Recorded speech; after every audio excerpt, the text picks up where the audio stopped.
सावन का महीना था। गर्मी काफी थी। 60 वर्षीय सविता जी मंदिर पूजा करने गई थी। पैदल ही गई थी तो घर आते आते गर्मी की वजह से थक गई। घर आकर उन्होंने सोचा कि थोड़ी देर एसी चला लेती हूँ, थकान कम हो जाएगी। पति रामलाल जी अपनी आराम कुर्सी पर बैठे अखबार पढ़ रहे थे। सविता जी एसी चलाकर पलंग पर अभी बैठी ही थी कि अचानक उनकी बहू तान्या अंदर आई और एसी बंद कर दिया। सविता जी एकदम चौंक गई। नजर सामने पड़ी तो बहू तान्या के हाथ में रिमोट था और एसी उसने ही बंद किया था। सविता जी हैरानी से पूछा कि क्या हुआ तान्या, एसी क्यों बंद कर दिया? वह बहुत हैरान थी। उनको अभी कुछ समझ में ही नहीं आ रहा था। कुछ और बोलती कि तान्या की आवाज आई कि मम्मी सारा दिन एसी चलता रहता है, कितना बिजली का बिल आता है, थोड़ा देख कर चलाया करें। आवाज थोड़ी तेज थी तान्या की। सविता जी को पहले तो समझ ही नहीं आया कि बहू क्या बोल रही है, और जब समझ आया तो गुस्से में मुंह लाल हो गया। रामलाल जी ने अखबार चेहरे के सामने से हटाया, पहले बहू की तरफ देखा, फिर नजर अपनी पत्नी की तरफ दोहराई। बहू से बोले कि यह कौन सा तरीका है तान्या मम्मी से बात करने का? वो चल के आई है, गर्मी लग रही है तो अब क्या वो एसी नहीं चला सकती है? पापा, आपको पता है ना कितना बिल आ जाता है और वह हमें ही भरना होता है। आपको क्या पता, आप तो सारा दिन बस अखबार में खोए रहते हैं या फिर दोस्तों को बुलाकर चाय पानी पिलाते रहते हैं। हमें भी बच्चों का सोचना है, इसलिए आज से ये रिमोट मेरे पास रहेगा। दिन में 1 घंटे और रात में सोने के टाइम बस 2 घंटे एसी चलेगा। मैं खुद आकर चला दिया करूंगी। यह कहते हुए तान्या रिमोट लेकर तमतमाती हुई कमरे से बाहर चली गई। सविता जी तो जैसे पत्थर हो गई। रामलाल जी ने पत्नी की तरफ देखा। उनकी हालत देखकर थोड़ा घबरा गए और पत्नी के पास गए। कंधे पर हाथ रखा ही था कि पति का स्पर्श पाते ही सविता जी फूट फूट कर रोने लगी। रामलाल जी ने पत्नी को रोने दिया। पत्नी का हाथ पकड़कर वहीं पलंग पर बैठ गए। सविता जी का रोना अब सिसकियों में बदल गया था। रामलाल जी ने उठकर साइड टेबल पर रखे जग से पानी का गिलास भरा और पत्नी को दिया। सविता जी थोड़ी शांत हुई। उन्हें अभी भी विश्वास नहीं हो रहा था कि जो उन्होंने सुना वह सही था या कोई सपना। पति को कुछ कहने के लिए मुंह खोला ही था कि उन्होंने पत्नी को चुप रहने का इशारा किया और चुपचाप अपनी आराम कुर्सी पर आकर बैठ गए। पत्नी को इशारा किया कि वह थोड़ी देर लेट जाए और खुद कुर्सी के पीछे लगकर आंखें बंद करके सोच के गहरे सागर में गोते लगाने लगे। उन्हें समझ नहीं आ रहा था कि क्या हो गया। एक तूफान आया और सब तितर बितर कर दिया और पीछे छोड़ गया एक अनकहा दर्द। पत्नी की तरफ देखा तो वह भी आंखें खोले उनकी तरफ ही देख रही थी। घर की हवा में बदलाव तो वो पिछले 2-3 महीने से ही महसूस कर रहे थे। बहू का बिना बात के खींचना, बेवजह चीखना चिल्लाना।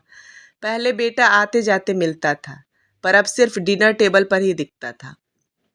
रामलाल जी या सविता जी कुछ पूछते तो बस हाँ या ना में जवाब मिलता था।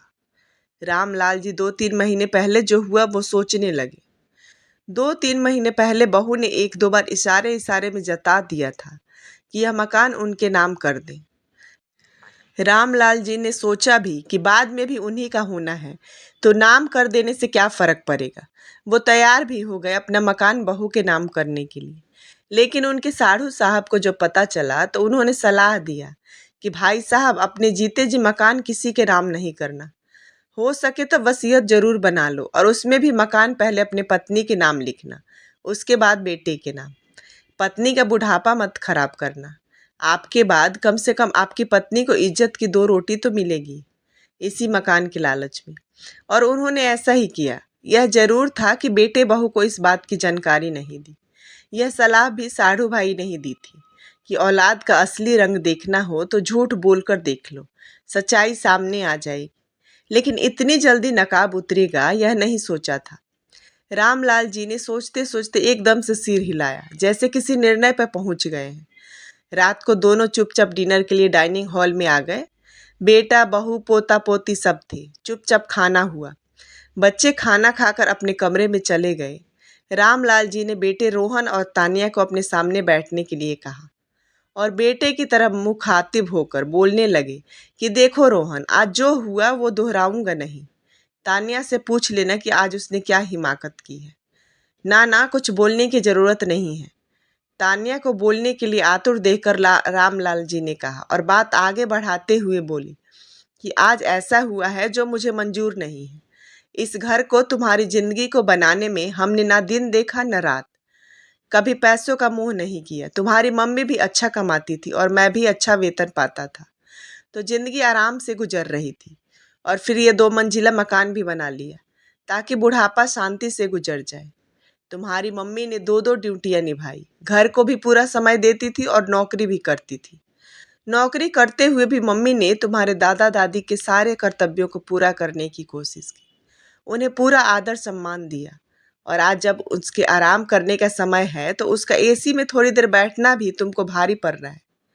घर के खर्चे का जो सुनाती हो तान्या, तो फिर आज सुनो, घर का पूरा खर्चा मैं उठाता हूँ। अखबार का, कुक का, काम वाली बाई की पेमेंट मैं करता हूँ, पानी का, गैस का बिल मैं भरता हूँ, तुम सिर्फ बिजली का बिल देते हो।